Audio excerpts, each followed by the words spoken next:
बंदी छोड़ सतगुरु रामपाल जी परमेश्वर जी की जय हो। सत्सारी भाई और बहनों, परमपिता परमेश्वर सतगुरु रामपाल जी भगवान के आशीर्वाद से यथार्थ भक्ति बोध के सरलार्थ के ऊपर वीडियो बन रहे हैं। आज हमारा ये दूसरा वीडियो है और आज के वीडियो में आदरणीय गरीबदास जी महाराज जी की जीवन लीला के ऊपर परमपिता परमेश्वर सतगुरु रामपाल जी ने प्रकाश डाला है और हमने आदरणीय गरीबदास जी महाराज जी की जीवन लीला को बहुत ही ध्यान से पढ़ना चाहिए। पहली बात तो सतगुरु रामपाल जी भगवान ने अपने कर कमलों से लिखा है, इसको पढ़ने से भी हमें पुण्य की प्राप्ति होगी।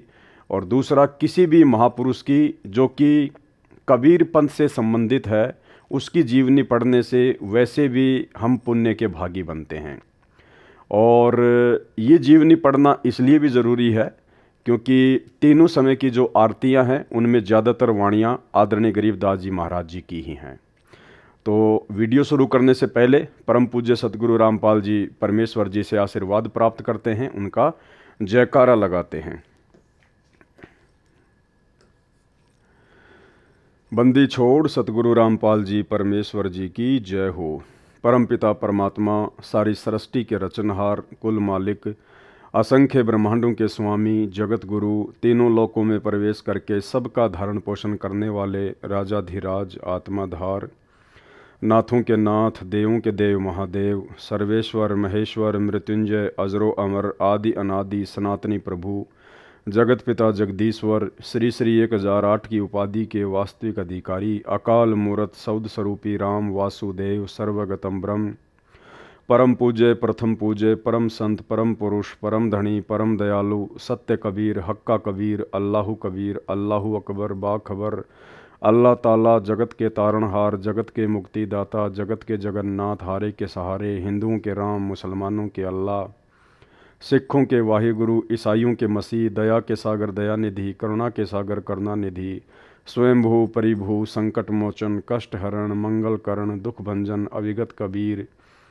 निर्विकार निर्विषम परमात्मा, अलय अलेख सतगुरु, आदि अनादि सतगुरु, असली मर्यादा पुरुषोत्तम, असली राम, असली कृष्ण, असली घनश्याम, असली मुरारी, राजाओं के राजा, महाराजाओं के महाराजा, शहंशाहों के शहंशाह, सम्राटों के सम्राट, भगवानों के भगवान, अल्लाहों के अल्लाह, प्रभुओं के प्रभु, मसीहाओं के मसीह, सच्चे वाहिगुरु, बाबाओं के बाबा, पीरों के पीर, सेठों के सेठ, जगत सेठ, सावड़सा सेठ, सर्वगुण संपन्न, अनंत कोटि कलाओं के स्वामी, अनंत कोटि ब्रह्मांडों के नायक, योगियों में महायोगी, ध्यानियों में महाध्यानी, सिद्धों में परम सिद्ध, ज्ञानियों में तत्वज्ञानी, ब्रह्मज्ञानी, महाज्ञानी, परम ज्ञानी, सर्वश्रेष्ठ ज्ञानी, युवा कबीर, समर्थ कबीर, असमवात, अमित ओझा, सच्चे रहनुमा, करीम अल्लाह, सुभान अल्लाह, दुनिया के अंतिम पैगंबर, 8 सितंबर 1951 से गांव धनाना, जिला सोनीपत, हरियाणा, भारतवर्ष की पावन भूमि पे प्रकट रियल कल की भगवान श्री नारायण साकार हरि, रियल बाबा साहेब, संत श्रोमणी सतगुरु रामपाल जी परमेश्वर जी के चरण कमल में साध संगति से जुड़े हुए हम सभी सत्सेवक भाई बहनों का अनंत कोटि दंडवत प्रणाम। तो भूमिका में सतगुरु रामपाल जी परमेश्वर जी ने 2 शब्द के अंतर्गत आदरणीय गरीबदास जी महाराज जी की जीवन लीला शुरू की है, जो कि 8 पेज की है। तो परमेश्वर हमें क्या समझा रहे हैं? भक्ति बोध की वाणी का सरलार्थ करने से पूर्व कुछ आवश्यक जानकारी करते हैं। भक्ति बोध में अधिक वाणी संत गरीबदास जी महाराज जी की हैं। संत गरीबदास जी का जन्म गांव छुडानी, जिला झज्जर, हरियाणा प्रांत में सन 1717 विक्रमी संवंत सन 1774 में हुआ। गांव छुडानी में गरीबदास जी महाराज जी का नानका है। ये गांव करोथा, जिला रोहतक, हरियाणा के रहने वाले धनखड़ गोत्र के थे। इनके पिता श्री बलराम जी का विवाह गांव छुडानी में श्री शिवलाल सिहाग की बेटी रानी देवी से हुआ था। श्री शिवलाल जी का कोई पुत्र नहीं था, इसलिए श्री बलराम जी को घर जमाई रख लिया था। गांव छुडानी में रहते 12 वर्ष हो गए थे तब संत गरीबदास जी महाराज जी का जन्म छुडानी गांव में हुआ था।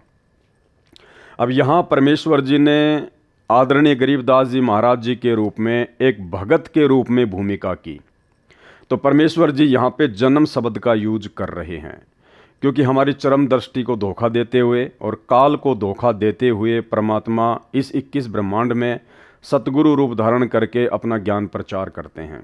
जबकि वास्तविकता ये है कि आदरणीय गरीबदास जी महाराज स्वयं ही कबीर परमात्मा थे और इसका जीता जागता उदाहरण प्रमाण आपको परम पूज्य सतगुरु रामपाल जी परमेश्वर जी के मुख कमल से एक छोटा सा 2 मिनट का सत्संग सुनाते हैं, जिसमें परमेश्वर जी ने जिक्र किया कि जब आदरणीय गरीबदास जी महाराज मात्र 3 दिन के थे, मात्र 3 दिन के शिशु रूप में, उस समय उन्होंने अर्जुन और सर्जुन को सार नाम दिया था।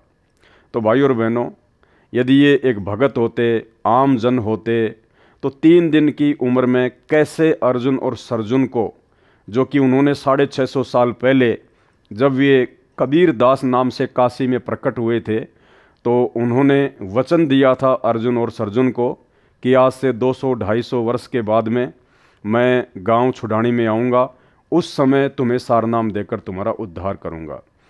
तो जैसे ही आदरणीय गरीबदास जी महाराज लीलामय रूप में गांव छुड़ानी में प्रकट हुए, उन्होंने सौपन के माध्यम से अर्जुन और सर्जुन को बता दिया था कि गांव छुड़ानी में मैं आ चुका हूँ।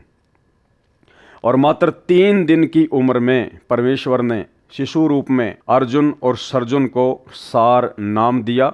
आप स्वयं सुनिए सतगुरु रामपाल जी परमेश्वर जी के मुख कमल से। और ये सारी बातें भाई और बहनों आपको इसलिए बताई जा रही हैं क्योंकि आगे जब हम यथार्थ भक्ति बोध के सरलार्थ को पढ़ेंगे तो हमने आदरणीय गरीबदास जी महाराज जी को परमेश्वर जी के रूप में ही लेकर चलना पड़ेगा। तभी हमें सतगुरु रामपाल जी परमेश्वर जी का वर्तमान वाला लीलामय जीवन समझ में आएगा। आपका गुरु किस है महाराज? क्या आपके घर में? मेरे घर में अवकाल जो बच्चा पैदा हुआ है 3 दिन का हो रहा है, परसों जो पैदा हुआ। और गुरु आखा ओ गुरु से हमारा ने बोला जी आप यहां पौड़ी में बैठो, मैं लड़के ने यहीं ले आऊंगा। आप चला भी नहीं जा सकता, हाथ जोड़ के न बोलो जोलम हो जाएगा।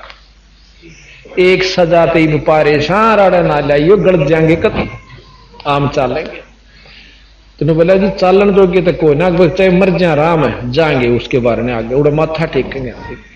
एक 2 या नो पकड़े, 2 या वो पकड़ा, उन लच ले गए बेचारे नो किता किता पाटक दे नो टूटे टूटे से गोडे जाकर उस जहां माता रानी नाम था महाराज जी की माता जी का, जहां माता रानी और बच्चा महाराज बंदी छोड़ लेटे हुए थे उस कमरे में जाकर और छोड़ दिए। इन्हें बोले तुम बाहर हो जाओ। और बाकी बार नो कान लाकर सुने के बात हो रही है। महाराज रानी सुआदी नींद पे और वो नो देखे नो खिड़कियां में देखें के बतलाव से बंदी छोड़ 3-7 दिन के बच्चे नो बोले अर्जुन सर्जुन, और वो लंबे पड़े मुंदे रोए नो बोला जचगी था रहे गुरु के प्रति विक्षेप नहीं आकर अगर जी बस भोग लिया हमने जितना भोगना था, बंदी छोड़ पापी जीव से बख्श दो। नो बोला आज के बाद प्रण कर लो, कभी भी गुरु के प्रति विक्षेप नहीं लाना। गुरु मानस कर जानते हुए नरकइये अंध, महादुखी संसार में आग यम के फल। नो बोला बैठे हो, महाराज की शक्ति तो वो एकदम नो बैठे हो गए। नो बोला नाम लो, उपदेश दिया और भजन करोगे, भजन किया और जाओ मुक्त हो जाओगे। इतना कह के उसने ठाकर बलराम जी उनके पौड़ी में ले आए। 2-3 दिन वहां डटे, उसी समय शरीर त्याग कर सतलोक। गांव छुड़ानी में रहते 12 वर्ष हो गए थे तब संत गरीबदास जी महाराज जी का जन्म हुआ था। श्री शिवलाल जी के पास 2500 बीघा, बड़ा बीघा जो वर्तमान के बीघा से 2.75 बड़ा होता था, जमीन थी, जिसके वर्तमान में 1400 एकड़ जमीन बनती है। उस सारी जमीन के वारिस श्री बलराम जी हुए तथा उसके पश्चात उनके इकलौते पुत्र संत गरीबदास जी उस सारी जमीन के वारिस हुए। उस समय पशु अधिक पाले जाते थे, लगभग 150 गौवें थी। बलराम जी रखते थे। उनके चराने के लिए अपने पुत्र गरीबदास जी के साथ अन्य कई चरवा, पाली, गवाले किराए पर ले रखे थे। वे भी गौओं को खेतों में चराने के लिए ले जाया करते थे। जिस समय संत गरीबदास जी 10 वर्ष की आयु के हुए, वे गायों को चराने के लिए नला नामक खेत में गए हुए थे। फाल्गुन मास को सुदी द्वादशी के दिन लगभग 10 बजे परम अक्षर ब्रह्म एक जिंदा महात्मा के वेश में मिले। कवारी गाय का दूध पिया, जिंदा वेशधारी परमात्मा से ग्वालों ने दूध पीने का आग्रह किया तो परमेश्वर ने कहा कि मैं कंवारी गाय का दूध पीऊँगा। गरीबदास बालक ने एक बछिया जिसकी आयु 1.5 वर्ष की थी जिंदा बाबा के पास लाकर खड़ी कर दी। परमात्मा ने बछिया की कमर पर आशीर्वाद भरा हाथ रख दिया। बछिया के स्तन लंबे लंबे हो गए। एक मिट्टी के 5 किलोग्राम की क्षमता के पात्र को बछिया के स्तनों के नीचे रखा। स्तनों से अपने आप दूध निकलने लगा। मिट्टी का पात्र भर जाने पर दूध निकलना बंद हो गया। पहले जिंदा बाबा ने पिया, शेष दूध को अन्य ग्वालों को पीने के लिए कहा तो जो बड़ी आयु के ग्वाले संख्या में 10-12 थे कहने लगे कि बाबा जी, कंवारी गाय का दूध तो पाप का दूध होता है, हम नहीं पिएंगे। दूसरे, आप न जाने किस जाति के हो, आपका झूठा दूध हम नहीं पिएंगे। तीसरे, यह दूध आपने जादू जंत्र करके निकाला है, हम पर जादू जंत्र का कुप्रभाव पड़ेगा। भाई और बहनों, परमात्मा कहते हैं सकल पदार्थ है जगमाही और भाग बिना नर पावत नाही। तो इन आत्माओं के भाग्य में वो परमेश्वर जी का जिसको वो झूठा दूध समझ रहे थे वो अमृत दूध इनके भाग्य में नहीं था। यह कहकर जिस जांडी के वृक्ष के नीचे बैठे थे वहाँ से चले गए। दूर जाकर किसी पेड़ के नीचे बैठ गए। तब बालक गरीबदास जी ने कहा कि हे बाबा जी, आपका झूठा दूध तो अमृत है, मुझे दीजिए। कुछ दूध बालक गरीबदास जी ने पिया। परमेश्वर जिंदा वेशधारी ने संत गरीबदास जी को ज्ञान उपदेश दिया, तत्व ज्ञान बताया। संत गरीबदास जी के अधिक आग्रह करने पर परमेश्वर ने उनकी आत्मा को शरीर से अलग किया और ऊपर के रूहानी मंडलों की सैर कराई। एक ब्रह्मांड में बने सर्वलोकों को दिखाया। श्री ब्रह्मा जी, श्री विष्णु तथा शिव जी से मिलाया। उसके पश्चात ब्रह्मलोक तथा श्री देवी दुर्गा का लोक दिखाया। फिर 10वें द्वार ब्रह्मरंध्र को पार करके ब्रह्मकाल के 21 ब्रह्मांडों के अंतिम छोर पर बने 11वें द्वार को पार करके अक्षर पुरुष के 7 संख ब्रह्मांड वाले लोक में प्रवेश किया। संत गरीबदास जी को सर्व ब्रह्मांड दिखाए, अक्षर पुरुष से मिलाया। पहले उसके 2 हाथ थे, परंतु परमेश्वर के निकट जाते ही अक्षर पुरुष ने 10,000 हाथों का विस्तार कर लिया, जैसे मोर पक्षी अपने पंख को फैला लेता है। अक्षर पुरुष को जब संकट का अंदेशा होता है तब ऐसा करता है, अपनी शक्ति का प्रदर्शन करता है। क्या कह रहे हैं परमात्मा? जब 7 संख ब्रह्मांडों के स्वामी अक्षर पुरुष को भी संकट का अंदेशा होता है, जब उसको भय लगता है, तब ऐसा करता है, अपनी शक्ति का प्रदर्शन करता है। यानी 21 ब्रह्मांड का स्वामी है काल ज्योति निरंजन और 7 संख ब्रह्मांड का स्वामी है अक्षर पुरुष। यानी अक्षर पुरुष के 7 संख ब्रह्मांडों के आगे, उसकी शक्ति के आगे ये काल ज्योति निरंजन तो कुछ भी नहीं है। और उसके 10,000 हाथ हैं, जबकि काल के मात्र 1,000 हाथ हैं और अक्षर पुरुष के 10,000 हाथ हैं। और परमेश्वर कह रहे हैं जब अक्षर पुरुष को भी किसी संकट का अंदेशा होता है तो वो अपनी शक्ति का प्रदर्शन करता है। तो भाई और बहनों, इससे एक बात साफ होती है जो परमेश्वर बताते हैं कि कबीर परमेश्वर सतगुरु रामपाल जी के अलावा इस सृष्टि में कोई भी व्यक्ति, कोई भी प्राणी निर्भय नहीं है। सबको भय व्याप्त है, क्योंकि सब जीव हैं, सब आत्मा हैं। तप करके, भक्ति करके सब ने बड़े बड़े जो है वो पद प्राप्त अवश्य कर रखे हैं, लेकिन है सब के सब जीव श्रेणी में। केवल एक ही शक्ति है पूरी सृष्टि में जो निर्विकार है, निर्भय है। निर्विकार निर्भय तू ही और सकल भयमान, और सब पर तेरी साहिबी, तुझ पर साहिब नाय। केवल सतगुरु रामपाल जी परमेश्वर जी, अर्थात वर्तमान में रियल कबीर सतगुरु रामपाल जी के अलावा कोई भी निर्भय नहीं है। अक्षर पुरुष को जब संकट का अंदेशा होता है तब ऐसा करता है, अपनी शक्ति का प्रदर्शन करता है, क्योंकि अक्षर पुरुष अधिक से अधिक 10,000 हाथ ही दिखा सकता है। इसके 10,000 हाथ हैं। क्षर पुरुष यानी काल के 1,000 हाथ हैं, जो गीता अध्याय 10 व 11 में अपना 1,000 हाथों वाला विराट रूप दिखाया। गीता अध्याय 11 श्लोक 46 में अर्जुन ने कहा कि हे सहस्त्र बाहु, अर्थात 1,000 भुजाओं वाले, अपने चतुर्भुज रूप में आइए। संत गरीबदास जी को अक्षर पुरुष के 7 संग ब्रह्मांडों के भेद बता व आंखों दिखाकर परमेश्वर जिंदा बाबा 12वें द्वार के सामने ले गया, जो अक्षर पुरुष के लोक की सीमा पर बना है, जहाँ से भंवर गुफा में प्रवेश किया जाता है। जिंदा वेशधारी परमेश्वर कबीर जी ने संत गरीबदास जी को बताया कि जो 10वां द्वार ब्रह्मरंध्र है वह मैंने सतनाम के जाप से खोला था। जो 11वां द्वार है वह मैंने तत् तथा सत जो सांकेतिक मंत्र है उससे खोला था। अन्य किसी भी मंत्र से उन द्वारों पर लगे ताले नहीं खुलते। अब यह 12वां द्वार है, यह मैं सत शब्द अर्थात सार नाम से खोलूंगा। इसके अतिरिक्त किसी नाम के जाप से यह नहीं खुल सकता। तब परमात्मा ने मन ही मन में सार नाम का जाप किया।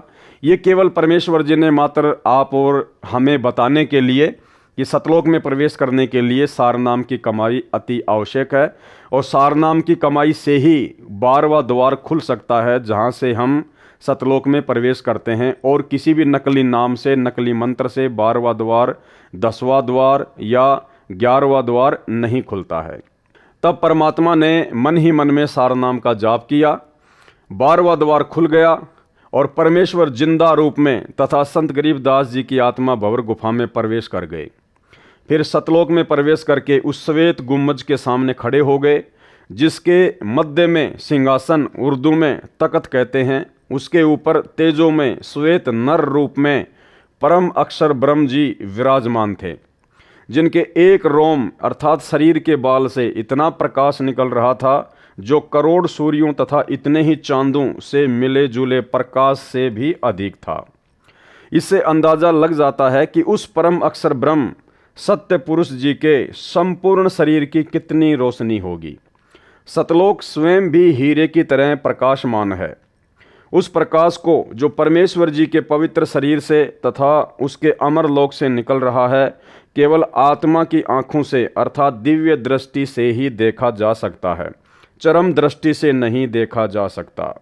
फिर जिंदा बाबा अपने साथ बालक गरीबदास जी को लेकर उस सिंहासन के निकट गए तथा वहां रखे चवर को उठाकर तख्त पर बैठे परमात्मा के ऊपर डुराने चलाने लगे।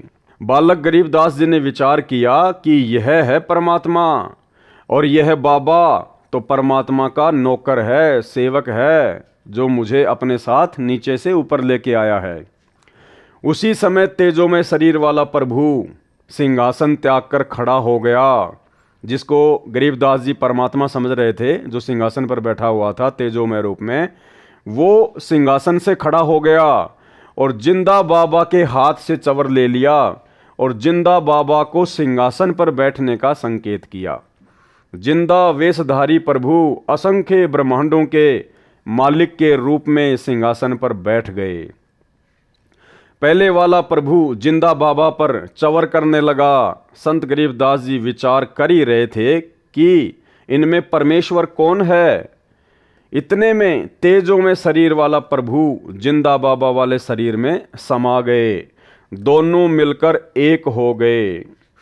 भाई और बहनों, ये जो भ्रमणा है गुरु और परमात्मा को अलग अलग मानने की, ये आदरणीय गरीबदास जी महाराज जी की इस जीवनी से आप और हमारे दिलो दिमाग से हट जानी चाहिए, मिट जानी चाहिए। परमेश्वर का काम परमेश्वर ही कर सकते हैं। परमात्मा का काम सतलोक से आके कोई आम प्राणी, कोई आम जीव नहीं कर सकता। परमात्मा कहते हैं जिसका काम उसी को साजे और करे तो मूर्ख बाजे। आज से पहले परमेश्वर ने हमें जितने भी उदाहरण दिए हैं, चाहे वो आदरणीय धर्मदास जी का जीवन हो, गरीबदास जी का हो, मलुकदास जी का हो, दादू जी का हो, नानक जी का हो, सबकी जीवन लीला में एक घटना बिल्कुल कॉमन रही है। क्या? वो कबीर परमात्मा स्वयं ही सतलोक से एक जिंदा महात्मा का रूप बनाकर, एक संत का रूप बनाकर या सतगुरु का रूप धारण करके नीचे आकर ज्ञान देता है, अच्छी आत्माओं को मिलता है। आदरणीय धर्मदास जी को भी परमात्मा ने यही कहा कि भाई मैं तो परमात्मा का भेजा हुआ नौकर हूँ, मैं तो परमात्मा का भेजा हुआ दास हूँ, आप लोगों को समझाने के लिए आया हूँ। ये नहीं कहा कि मैं खुद ही कबीर परमात्मा हूँ, मैं खुद ही सत्य पुरुष हूँ। यही लीला आदरणीय गरीबदास जी महाराज जी के साथ हुई, जिंदा महात्मा के रूप में आदरणीय गरीबदास जी महाराज जी को मिले। यही लीला उन्होंने दादू जी के साथ में की और नानक जी को भी बेई नदी पर जिंदा महात्मा के रूप में ही मिले और परमेश्वर का दास बताया, परमेश्वर का प्रतिनिधि बताया, नौकर बताया। और भाई बहनों, उसके बाद में जब वे महापुरुष उस जिंदा महात्मा के साथ में, जिसको वो मात्र एक बाबा समझ रहे थे, संत समझ रहे थे, परमात्मा का भेजा हुआ कोई दूत समझ रहे थे, जब वे सभी आत्माएं सतलोक देखने के लिए उनके साथ में जाती हैं, तो सबके साथ में यही लीला होती है, यही घटना घटित होती है। वहां जाते ही उन सब आत्माओं की चौंध टूट जाती है, उनका भ्रम निवारण हो जाता है।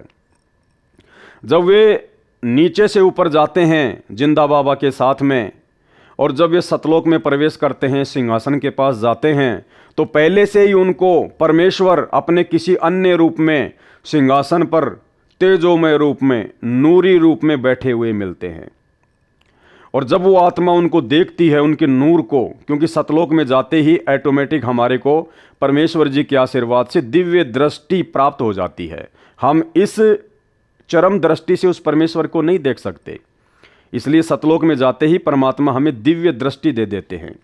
तो गरीबदास जी ने देखा कि भगवान तो ये है, परमात्मा तो ये है जो सिंहासन पर बैठा हुआ है, और इनके शरीर में इतना तेज, 1 करोड़ सूरज और 1 करोड़ चांदों की रोशनी, यदि इनके एक बाल से तुलना की जाए तो परमेश्वर के बाल की चमक, नूर, आभा उन 1 करोड़ सूर्य और 1 करोड़ चंद्रमाओं के प्रकाश से भी ज्यादा है, और शीतल, मन को आनंद देने वाली।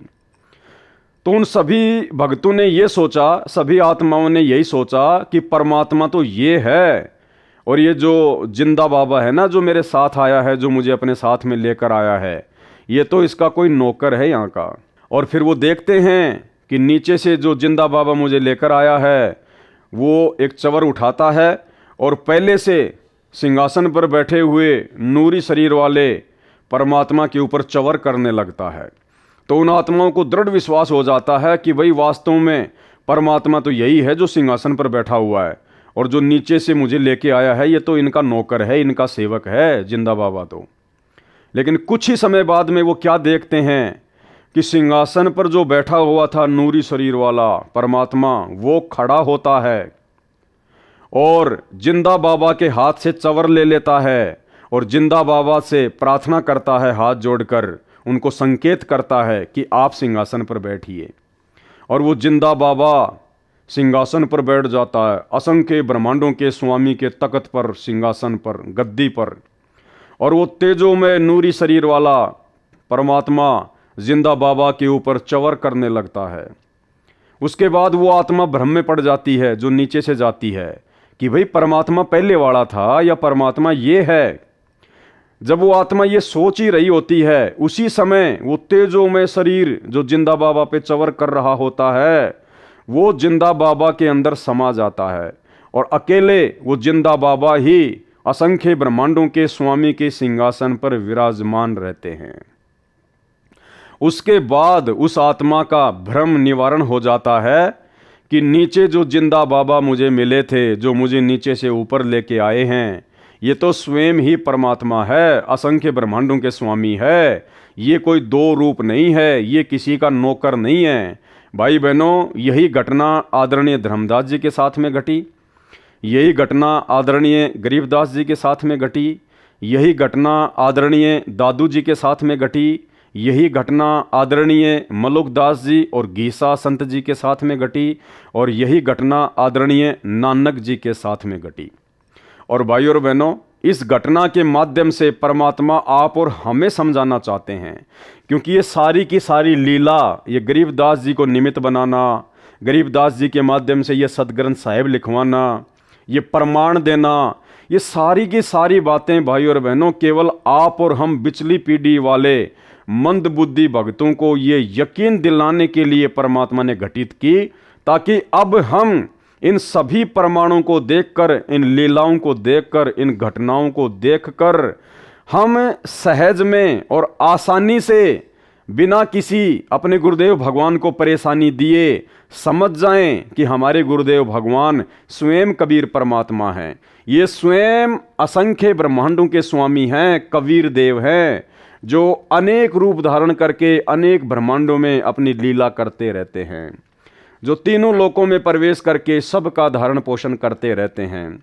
यही परमात्मा यहाँ पर आज हमारे सतगुरुदेव जी के रूप में आए हुए हैं और यही परमात्मा अपने एक तेजोमय रूप में, नूरी रूप में, सतलोक में बैठकर असंख्य ब्रह्मांडों का संचालन कर रहे हैं। हमारी ये चौंध तोड़ने के लिए परमात्मा इस प्रकार की लीलाएं करते हैं, ताकि हमें, जब हम इस बिचली पीढ़ी में मोक्ष के प्राइम टाइम में पहुंच जाएं, तो उस समय हम आसानी से अपने गुरुदेव भगवान को, जो कि संत रूप में आए हुए हैं, सतगुरु रूप में आए हुए हैं, साहिब से सतगुरु भय, सतगुरु से भय संत, और धर धर वेख विशाल अंग, ये खेल आदि और अंत। हम केवल इन्हीं को अपना परमात्मा मान लें और अन्य में परमात्मा देखना बंद कर दें। इस कागज़ की फ़ोटो को, जो कि कबीर जी की मानी जाती है, इस काल्पनिक कागज़ की फ़ोटो को हम परमात्मा मानकर पूजना बंद कर दें और पूरा प्रेम, पूरी लगन, पूरा समर्पण, पूरा भाव, पूरी श्रद्धा केवल अपने गुरुदेव भगवान के प्रति ही समर्पित कर दें और इसी जन्म में अपना आत्म कल्याण करवा लें। केवल इसलिए परमेश्वर ने ये इतने सारे हमारे को उदाहरण दिए हैं। जिंदा बाबा के शरीर का तेज उतना ही हो गया जितना तेजों में पूर्व में सिंहासन पर बैठे सत्य पुरुष जी का था। कुछ ही क्षणों में परमेश्वर बोले, हे गरीबदास, मैं असंख्य ब्रह्मांडों का स्वामी हूँ। मैंने ही सर्व ब्रह्मांडों की रचना की है। सर्व आत्माओं को वचन से मैंने ही रचा है। 5 तत्व तथा सर्व पदार्थ भी मैंने ही रचे हैं। क्षर पुरुष अर्थात ब्रह्म तथा अक्षर पुरुष व उनके लोकों को मैंने ही उत्पन्न किया है। इनको इनके तप के बदले में सर्व ब्रह्मांडों का राज्य मैंने ही प्रदान किया है। मैं 120 वर्ष तक पृथ्वी पर कबीर नाम से जुलाहे की भूमिका करके आया हूँ। भारत देश के काशी नगर बनारस में नीरू नीमा नाम के पति पत्नी थे। वे मुसलमान जुलाहा थे। वे निसंतान थे। ज्येष्ठ सुधी पूर्णमासी की सुबह ब्रह्म मुहूर्त में लहर तारा नामक सरोवर में काशी के बाहर जंगल में मैं नवजात शिशु का रूप धारण करके कमल के फूल पर लेटा था। मैं अपने इसी स्थान से गति करके गया था। नीरू जुलाहा तथा उसकी पत्नी प्रतिदिन उसी तालाब पर स्नानार्थ जाया करते थे, नहाने के लिए जाया करते थे। उस दिन मुझे बालक रूप में प्राप्त करके अत्यंत खुश हुए, मुझे अपने घर ले गए। मैंने 25 दिन तक कुछ भी आहार नहीं किया था। तब शिवजी एक साधु के वेश में उनके घर गए। वह सब मेरी प्रेरणा से ही थी। शिव से मैंने कहा था कि मैं कंवारी गाय का दूध पीता हूँ। तब नीरू एक बछिया लाया। शिव को मैंने शक्ति प्रदान की। उन्होंने बछिया की कमर पर अपना आशीर्वाद भरा हाथ रखा। कंवारी गाय ने दूध दिया, तब मैंने दूध पिया था। मैं प्रत्येक युग में ऐसी ही लीला करता हूँ। मैं प्रत्येक युग में ऐसी ही लीला करता हूँ। अब भाइयों और बहनों, मन में कोई शंका नहीं होनी चाहिए। ये बात सुनकर जो यहाँ लिखी हुई है, परमेश्वर कह रहे हैं कि मैं प्रत्येक युग में ऐसी ही लीला करता हूँ। जब मैं शिशु रूप में प्रकट होता हूँ तो मैं कंवारी बछिया का ही दूध पीता हूँ। एक निसंतान दंपत्ति मुझे घर लेकर आ जाती है, मेरा पालन पोषण करती है। तो आपके मन में ये शंका नहीं होनी चाहिए कि भाई पवनदास तो सतगुरु रामपाल जी परमेश्वर जी को परमात्मा बताता है, अल्लाह बताता है, स्वयं कबीर बताता है, तो सतगुरु रामपाल जी की परवरिश तो कंवारी बच्चियों से नहीं हुई। भाई और बहनों, यहाँ समझना ये है कि ऐसी लीला केवल परमात्मा प्रत्येक युग में एक बार ही करते हैं। जैसे सतयुग में परमात्मा ना जाने कितनी बार आए, कितनी बार सतलोक गए, लेकिन पूरे सतयुग में केवल परमेश्वर ने शिशु वाली जो लीला थी, कंवारी गाय से जो दूध पीने वाली लीला थी, वो केवल एक बार ही की। उसके बाद में द्वापर में परमेश्वर आए मुनिंदर ऋषि के रूप में। उसके बाद में जब त्रेता युग में परमात्मा फिर आए मुनिंदर ऋषि के रूप में, तो परमेश्वर ने केवल एक बार ही वो लीला की थी कुंवारी गाय से दूध पीने की। बाकी ना जाने कितनी बार परमात्मा आए, कितनी बार सतलोक गए, कभी जिंदा महात्मा के रूप में, कभी किसी संत के रूप में। फिर परमात्मा द्वापर युग में करुणामय ऋषि के नाम से आए और पूरे द्वापर युग में परमात्मा ने केवल एक लीला, पूरा जीवन उन्होंने वैसा ही निभाया जैसा परमेश्वर पहले निभाते आ रहे हैं। एक निसंतान दंपत्ति उनको उठाकर ले आती है और कंवारी गाय के दूध से फिर परमात्मा की परवरिश होती है। उसके बाद जब कलयुग स्टार्ट हुआ, जब कलयुग का प्रथम चरण शुरू हुआ, तो सन 1398 में फिर परमात्मा ने वही लीला की। एक पूरा जीवन 120 वर्ष तक परमेश्वर ने उसी प्रकार से जिया और शिशु रूप में परमात्मा प्रकट हुए। नीरू और नीमा उनको तालाब से उठाकर ले आए और उसके बाद में कंवारी गाय के दूध से ही परमात्मा की परवरिश हुई। तो ये शंका नहीं होनी चाहिए कि फिर आज सतगुरु रामपाल जी परमेश्वर जी ने कुंवारी गाय का दूध क्यों नहीं पिया। भाइयों और बहनों, ये केवल प्रत्येक युग में परमात्मा एक एक बार ही ऐसी लीला करता है और इस कलयुग में परमात्मा 650 साल पहले वो लीला कर चुके हैं। उसके बाद तो परमात्मा आदरणीय गरीबदास जी महाराज जी के रूप में आए। तो क्या गरीबदास जी के रूप में जब परमात्मा आए तो क्या उन्होंने किसी कंवारी गाय का दूध पिया था? नहीं पिया। ये परमेश्वर समर्थ है, ये कुछ भी कर सकता है, ये बिना खाए बिना पिए स्वयं भी रह सकता है, पूरी सृष्टि को भी रख सकता है। तो ऐसी लीला परमेश्वर केवल प्रत्येक युग में एक बार ही करते हैं। और वो क्यों करते हैं? क्योंकि वेदों में परमात्मा ने अपनी महिमा लिखी है, अपनी पहचान बताई है, ताकि आसानी से साधक परमेश्वर को पहचान लें कि हाँ, भगवान ऐसी ही लीला किया करता है। जब भगवान धरती पर शिशु रूप में प्रकट होता है तो परमात्मा कुंवारी गाय से ही अपनी परवरिश करवाता है, उसी का दूध पीता है। और ये जो लीला है जो वेदों में लिखी हुई है, ये कबीर परमात्मा के अलावा अन्य जितने भी अवतार हैं, कोई भी महापुरुष है, किसी के जीवन में आपको देखने को नहीं मिलेगी। इसलिए ऐसी लीला केवल परमात्मा प्रत्येक युग में इसलिए करता है क्योंकि वेदों में उस परमेश्वर की ऐसी लीला को पढ़कर और यथार्थ में उनके जीवन से ऐसा देखकर, ऐसे उदाहरण प्राप्त करके हम आसानी से पहचान कर लें कि हाँ, कबीर जी ही सच्चे परमात्मा हैं, सच्चे परमेश्वर हैं। इसके अलावा परमात्मा ना जाने कब कितने रूप में आ जाते हैं, कैसी कैसी लीला करते हैं, जब चाहे जहां वो प्रकट हो जाते हैं, उनकी गति को कोई नहीं जान सकता। इसलिए वर्तमान में कोई भी भाई बहन अपने परम पूज्य परमेश्वर सतगुरु रामपाल जी के प्रति मन में शंका ना करे कि भाई सतगुरु रामपाल जी परमेश्वर जी ने कब कुंवारी गाय का दूध पिया था।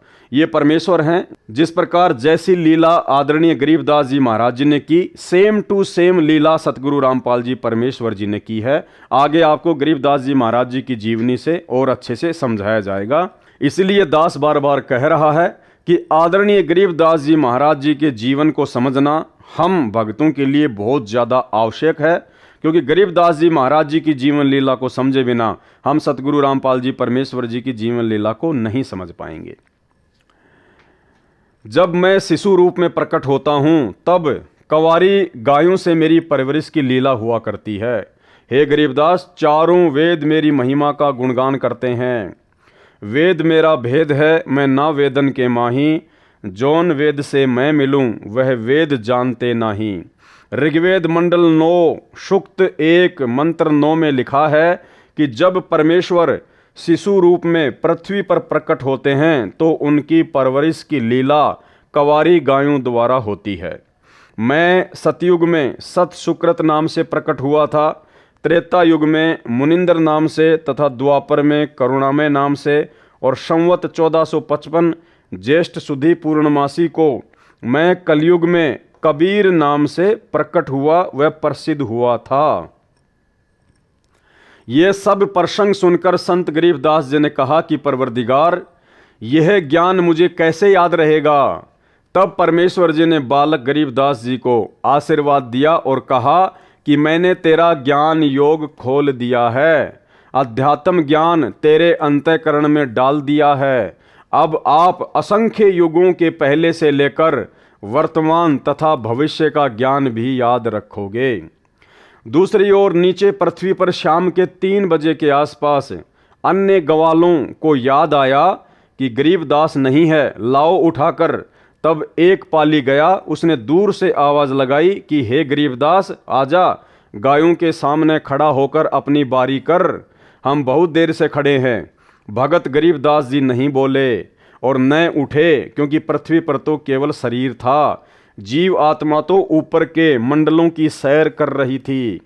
उस पाली ने निकट जाकर हाथ से शरीर को हिलाया तो शरीर जमीन पर गिर गया। पहले सुखासन पर स्थित था, यानी पहले वो शरीर जमीन पर बैठा हुआ था। ग्वाले ने देखा तो बालक गरीबदास को मृत पाया, मरा हुआ पाया। उसने शोर मचाया, अन्य ग्वाले दौड़े आए। उनमें से एक गांव छुडानी की ओर दौड़ा। छुडानी गांव से गांव कबलाना के रास्ते पर वह जांडी का पेड़ था, जिसके नीचे परमेश्वर जी जिंदा रूप में गरीबदास जी तथा अन्य पालियों के साथ बैठे थे। गांव कबलाना की सीमा के साथ वह खेत सटा हुआ था, जो छुडानी गांव का है, जो गरीबदास जी का अपना ही खेत था। वह स्थान गांव छुडानी से 1.5 किलोमीटर दूर है। गांव छुडानी में जाकर उस पाली ने गरीबदास जी के पिता, माता, नाना, नानी को सब हाल बताया कि एक बाबा ने कवारी गाय का दूध जादू मंत्र करके निकाला। वह दूध हमने तो पिया नहीं, बालक गरीबदास ने पी लिया। हमने अभी देखा तो वह मर चुका है। बच्चे के शव को चिता पर रखकर अंतिम संस्कार की तैयारी कर दी। उसी समय परमेश्वर कबीर जी ने कहा, हे गरीबदास, आप नीचे जाओ, आपके शरीर को नष्ट करने जा रहे हैं। संत गरीबदास जी ने नीचे देखा तो यह पृथ्वी लोक सतलोक की तुलना में नरक लोक के समान दिखाई दे रहा था। जब संत गरीबदास जी ने सतलोक से नीचे देखा अपनी दिव्य दृष्टि से, क्योंकि परमेश्वर ने उनको आशीर्वाद दे दिया था, तो सतलोक की तुलना में परमात्मा कह रहे हैं कि ये पृथ्वी लोक, ये 21 ब्रह्मांड ऐसा है जैसे कूड़ा करकट, कूड़े का ढेर, गंदगी, नरक। भाइयों और बहनों, जिस प्रकार एक सूअर होता है और सूअर सारा दिन गंदगी में नाक रगड़ता रहता है, टट्टी पेशाब में नाक रगड़ता रहता है, गटर में लौटता रहता है, यानी सबसे ज्यादा जो घृणित वस्तुएं होती हैं उनका सेवन सूअर करता है। अब यदि उस सूअर की आत्मा को एक दिन के लिए और किसी राष्ट्रपति या प्रधानमंत्री की आत्मा में डाल दिया जाए और 24 घंटे फिर वो सूअर की आत्मा राष्ट्रपति और प्रधानमंत्री के रूप में 7 स्टार होटल में सोएगा, खाएगा, एरोप्लेन में घूमेगा, 56 प्रकार के पकवान उसके सामने खड़े रहेंगे, लोग उसके सामने हाथ जोड़कर खड़े रहेंगे, जी हुजूर, जी हुजूर। तो भाइयों और बहनों, 24 घंटे समाप्त होने के बाद अब उस सूअर की आत्मा को कहा जाए कि भाई अब आपका समय समाप्त हो गया, आप वापस सूअर के शरीर में जाइए। तो क्या वो आत्मा जो प्रधानमंत्री के शरीर में विराजमान है, जो सर्व सुख भोग रही है, सर्व आनंद भोग रही है, क्या उस आत्मा की आसानी से इच्छा बनेगी वापस सूअर के शरीर में जाने की? क्योंकि जब वो प्रधानमंत्री के शरीर से और सूअर वाली स्थिति को देखेगा, उस जगह को देखेगा, गटर को देखेगा, टट्टी पेशाब को देखेगा, गंदगी को देखेगा, तो उसकी इच्छा नहीं बनेगी कि मैं इस शरीर से निकलकर सूअर के शरीर में चला जाऊं। तो भाइयों और बहनों, ठीक इसी प्रकार सतलोक की तुलना में ये पृथ्वी लोक परमेश्वर ने ऐसा बताया जैसे नरक, नरक यानी सबसे गंदा स्थान। संत गरीबदास जी ने नीचे को देखा तो यह पृथ्वी लोक सत्य लोक की तुलना में नरक लोक के समान दिखाई दे रहा था। संत गरीबदास जी ने कहा, हे प्रभु, मुझे नीचे मत भेजो, यहीं पर रख लो। तब सत्य पुरुष कबीर जी ने कहा कि आप पहले भक्ति करोगे, जो साधना मैं तुम्हें बताऊंगा, उस भक्ति की कमाई शक्ति से फिर यहाँ स्थायी स्थान प्राप्त करोगे। सामने देख, वह तेरा महल है जो खाली पड़ा है। अर्थात भाइयों और बहनों, आदरणीय गरीबदास जी महाराज जी को निमित्त बनाकर परमेश्वर कबीर जी अर्थात सतगुरु रामपाल जी परमेश्वर आप और हम आत्माओं को चेताना चाहते हैं, जागृत करना चाहते हैं। हम सोई हुई आत्माओं को जगाना चाहते हैं कि तुम कहाँ नरक में पड़े हो, इस झोपड़ी में पड़े हो। गरीबदास जी को निमित्त बनाकर परमेश्वर हमें क्या कह रहे हैं कि सामने देख, तेरा महल घर नहीं, महल। महल यानी जिसमें सारे ऐसो आराम के साधन हो, जिसमें किसी चीज की कोई कमी ना हो, उसको कहते हैं महल। सामने देख, वह तेरा महल है जो खाली पड़ा है। और सतलोक में हमारे जो महल हैं भाई और बहनों, वो कोई मिट्टी, ईंट और पत्थर के बने नहीं हैं। हीरे, मोती, लाल, पन्ने, बहुमूल्य जवाहरात, उनसे बने हुए हैं। और परमेश्वर ने एक सत्संग में बताया कि सतलोक में जो आपके महल हैं, जो खाली पड़े हैं वर्तमान में, उनका व्यास, उनका क्षेत्रफल, उनकी लंबाई चौड़ाई कितनी है? जितनी ये पृथ्वी है। ये पृथ्वी देख लो कितनी बड़ी है, जिसके ऊपर 7 समुंदर, लगभग 300 के आसपास बड़े बड़े देश हैं। जितनी बड़ी ये पूरी पृथ्वी है, इससे भी बड़े बड़े सतलोक में आप और हमारे महल हैं। क्योंकि वहाँ पर हमारा जो शरीर होता है वो 16 सूर्य जितना तेजोमय होता है, तो लंबाई चौड़ाई भी उसी आकार में होगी हमारी। इसलिए परमात्मा कह रहे हैं कि सतलोक में आपके मकान खाली पड़े हुए हैं। और यहाँ हम लोग कोई छोटा मोटा, कोई 50 गज में, कोई 100 गज में, कोई टूटा फूटा मकान बना लेते हैं, तो फूला नहीं समाते कि पता नहीं मैंने क्या प्राप्त कर लिया। सामने देख, वह तेरा महल है जो खाली पड़ा है। सर्व खाद्य पदार्थ भरे पड़े हैं। नीचे पृथ्वी पर वर्षा होगी तो अन्न होगा। कितनी मेहनत करनी पड़ती है। यहाँ जैसे पदार्थ पृथ्वी पर हैं ही नहीं। आप नीचे जाओ, प्रथम मंत्र मैंने तुझे दे दिया है, फिर सत्य नाम भी तुझे प्रदान करने आऊँगा। यह सतनाम 2 अक्षर का होता है, एक ओम अक्षर, दूसरा तत्, ये सांकेतिक है। फिर कुछ समय उपरांत तुझे सार नाम दूंगा। इन सर्व नामों प्रथम, दूसरा तथा तीसरा की साधना करके ही तू यहाँ आ सकेगा। अर्थात हम भगत भाई बहन इन तीनों मंत्रों की साधना मर्यादा में आजीवन रहकर ही सतलोक जा सकते हैं। मैं हरदम भगत के साथ रहता हूँ। परमात्मा क्या कह रहे हैं कि मैं हरदम भगत के साथ रहता हूँ। यानी भाई और बहनों, यदि हम मर्यादा में हैं और अपने गुरु को परमात्मा मान चुके हैं, परमेश्वर मान चुके हैं, और गुरु को परमात्मा मानने का सबसे पहला जो मापदंड है वो यही है कि अपने गुरु जी के अलावा आपने किसी और में परमात्मा को देखना बंद करना होगा। आपने अपने गुरु भगवान के अलावा किसी और को दंडवत करना बंद करना होगा। अपने गुरुदेव भगवान के प्रकट दिवस के अलावा आपने किसी और का कबीर प्रकट दिवस मनाना बंद करना होगा। ये पहला मापदंड है अपने गुरु को परमात्मा मानने का। और जब हम अपने गुरु को परमात्मा मान लेंगे, उसके बाद क्या कह रहे हैं परमात्मा? मैं हरदम भगत के साथ रहता हूँ, तू चिंता मत करना, अब आप शीघ्र जाइए। इतना कहकर परम अक्षर पुरुष जी ने संत गरीबदास जी के जीव को शरीर में प्रवेश कर दिया।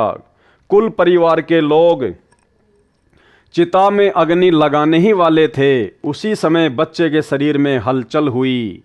शव को रस्से से बांधकर ले जाते हैं, वह रस्सा भी अपने आप टूट गया। संत गरीबदास जी उठकर बैठ गए, चिता से नीचे उतरकर खड़े हो गए।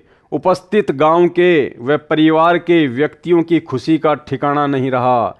बालक गरीबदास ऊपर को आंखें करके परमात्मा को देख रहा था, तथा जो अमृत ज्ञान परमेश्वर जी ने उनके अंतःकरण में डाला था, वह अमृतवाणी दोहों व चौपाइयों तथा शब्दों के रूप में बोलने लगा। गांव वालों को उस अमृतवाणी का ज्ञान नहीं था, इसलिए उन्होंने सोचा कि बच्चे को बाबा ने फटकार मार दी, जिस कारण से बड़बड़ा रहा है, कुछ का कुछ बोल रहा है। परंतु परमात्मा का सौ शुक्र मना रहे थे कि लड़की का लड़का जीवित हो गया। पागल है तो भी लड़की रानी देवी अपना दिल रोक कर खुश रहेगी। यह समझकर महापुरुष गरीबदास जी को पागल गांव की भाषा में बावलिया कहने लगे। भाई, अगर गरीबदास जी अगर एक भगत होते तो भगत के लिए कभी भी महापुरुष शब्द का प्रयोग नहीं किया जाता है। महापुरुष तो केवल पूरी सृष्टि में एक ही है, कबीर परमात्मा सतगुरु रामपाल जी। 3 वर्ष के पश्चात एक गोपाल दास संत दादू दास जी के पंथ से दीक्षित था। वह संतों की वाणी को समझता था, उसके महत्व को जानता था। वह वैश्य जाति से था, यानी वो बनिया था। संत वेशभूषा में रहता था। बनिए के घर जन्म होने के कारण कुछ पढ़ा लिखा भी था। घर त्याग कर संन्यास ले रखा था। अधिकतर भ्रमण करता रहता था, गांव-गांव में जाकर प्रचार करता था। कुछ शिष्य भी बना रखे थे। उसका एक बैरागी गांव छुड़ानी का भी शिष्य था, वह उसके घर रुका हुआ था। उस शिष्य ने संत गोपाल दास जी से कहा कि हे गुरुदेव, हमारे गांव के चौधरी का दोहता यानी लड़की का लड़का किसी साधु की फटकार से पागल हो गया है। वह तो मर गया था, चिता पर रख दिया था। लड़की रानी की किस्मत से बच्चा जीवित हो गया, परंतु पागल हो गया। सब जगह झाड़ फूक करने वालों से भी इलाज करा लिया। अन्य दवाई पागलपन दूर करने की भी बहुत खिला ली, लेकिन कोई राहत नहीं मिली। उस शिष्य ने वह सर्व घटना भी बताई जो कवारी गाय का दूध निकलवाकर बच्चे गरीब दास जी को पिलाने की घटित हुई थी। फिर उसने कहा कि कहते हैं संत की विद्या को संत ही काट सकता है, कुछ कृपा करो गुरुदेव। संत गोपाल दास जी ने कहा कि बुलाओ उस लड़के को। शिष्य ने चौधरी शिवलाल जी से कहा कि मेरे घर पर एक बाबा जी आया है, मैंने उसको आपके दोते गरीबदास जी के बारे में बताया है। बाबा जी ने कहा है कि एक बार बुलाओ, ठीक हो जाएगा, एक बार दिखा लो। अब तो गांव में ही बाबा जी आया है, बहुत पहुंचा हुआ संत है, जगत का पेखना पेख्या, धनी का नाम ना लेखा। जो पहुंचे हुए संत थे, जो महापुरुष थे आदरणीय गरीबदास जी महाराज जी, उनको तो कहने लगे बावलिया। और दादू पंथ से दीक्षित एक बनिया, एक भगत संत गोपाल दास जी को पहुंचा हुआ महात्मा कह रहे हैं। शिवलाल जी के साथ गांव के अन्य कई व्यक्ति भी बाबा के पास गए, साथ में बच्चे गरीबदास जी को भी ले गए। संत गोपाल दास जी ने बालक गरीबदास जी से प्रश्न किया कि बेटा, वह कौन बाबा था जिसने तेरा जीवन बर्बाद कर दिया। प्रिय पाठकों से यहाँ पर यह बताना अनिवार्य है कि संत गोपाल दास जी संत दादू दास जी के पंथ से दीक्षित थे।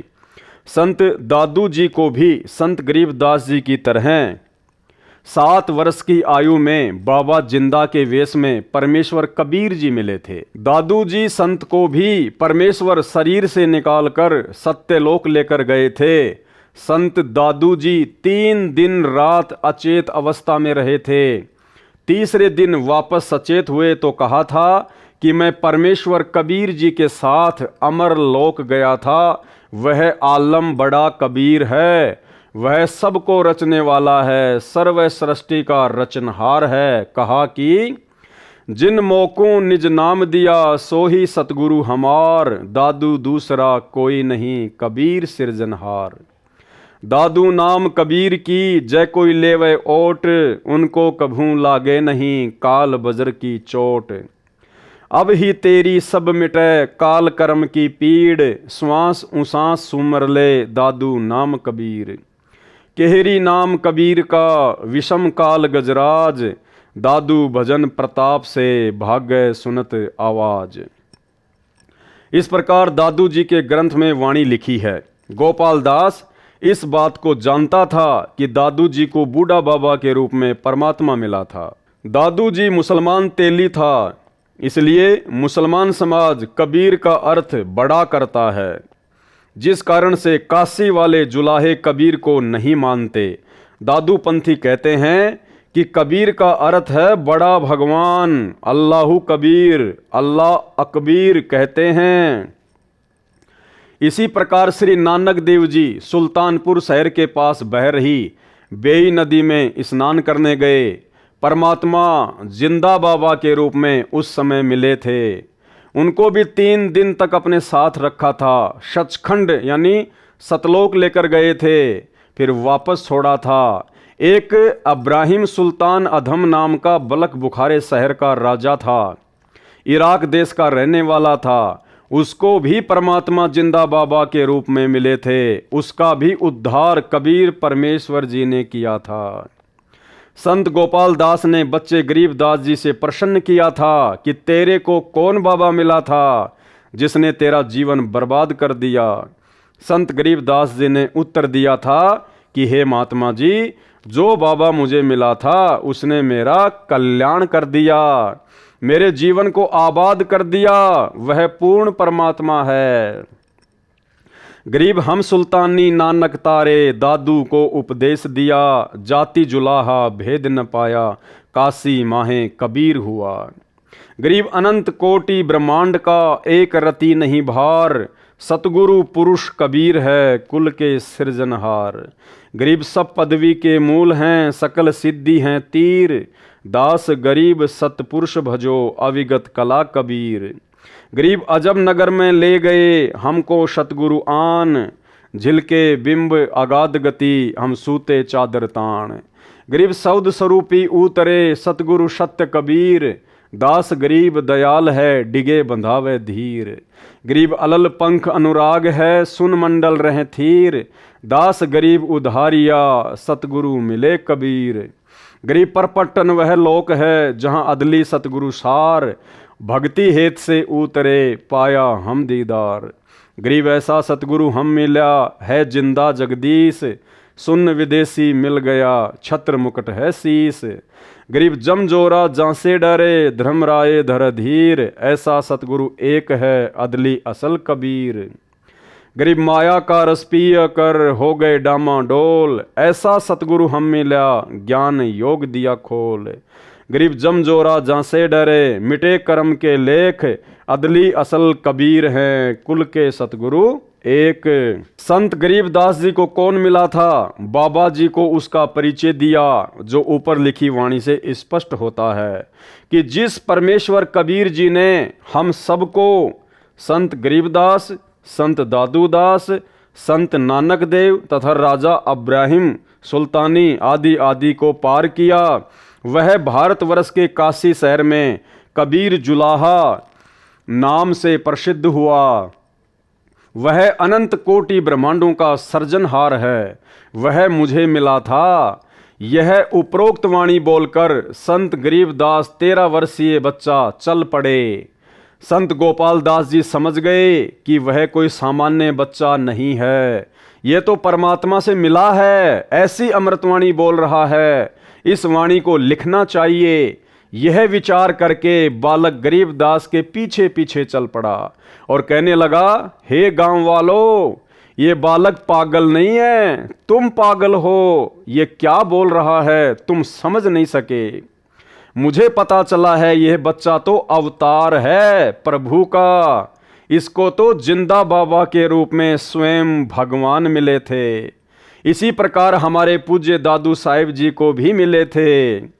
दादू जी की सब वाणी लिखी नहीं गई थी, अब इस बच्चे से सारी वाणी लिखवाऊंगा, मैं खुद लिखूंगा। ये वाणी कलयुग में अनेकों जीवों का कल्याण करेगी।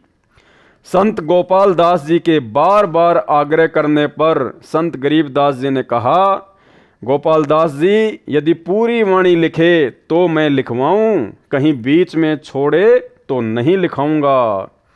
संत गोपाल दास जी ने कहा, महाराज जी मैं तो घर से निकल चुका हूँ परमार्थ और कल्याण कराने के लिए। मेरी 62 वर्ष की आयु हो चुकी है, मुझे इससे अच्छा कोई कार्य नहीं है, आप कृपा करें। तब संत गरीबदास जी तथा संत गोपाल दास जी बेरी के बाग में एक जांडी के नीचे बैठकर वाणी को लिखवाने लगे। वह बेरी का बाग संत गरीबदास जी का अपना ही था। उस समय छुडानी गांव के आसपास रेतीला क्षेत्र था, जैसे राजस्थान में है। वहाँ पर जांडी के वृक्ष अधिक होते थे, उनकी छाया का ही प्रयोग अधिक किया जाता था। इस प्रकार संत गरीबदास जी ने परमात्मा से प्राप्त तत्व ज्ञान आँखों देखा हाल वाणी रूप में बोला तथा संत गोपाल दास जी ने लिखा। लगभग 6 महीनों तक यह कार्य किया, यानी आदरणीय सदग्रंथ साहिब को लिखने में लगभग 6 महीने का समय लगा संत गोपाल दास जी को। फिर जब जब किसी से वार्ता होती तो संत गरीबदास जी वाणी बोला करते थे, तो अन्य व्यक्ति भी लिख लिया करते थे, जिसको एक ग्रंथ रूप में हाथ से लिखा गया था। संत गरीबदास जी के समय से ही उस ग्रंथ का पाठ करना प्रारंभ हो गया था। उसको कुछ वर्षों पूर्व टाइप कराया गया था। उसी अमृतवाणी सागर अमृत से कुछ वाणी निकालकर भक्ति बोध पुस्तक में लिखी हैं। यानी जिस भक्ति बोध का अब परमेश्वर आगे खुलासा करेंगे, उसी अमृतवाणी सागर अमृत से कुछ वाणी निकालकर भक्ति बोध पुस्तक में लिखी हैं। इसके अतिरिक्त परमेश्वर कबीर जी ने जो सूक्ष्म वेद अपने मुख कमल से बोला था, कबीर सागर, उस अमृत सागर कबीर सागर से निकालकर इसी भक्ति बोध पुस्तक में लिखी हैं। उस अमृतवाणी का अब सरलार्थ प्रारंभ किया जाता है।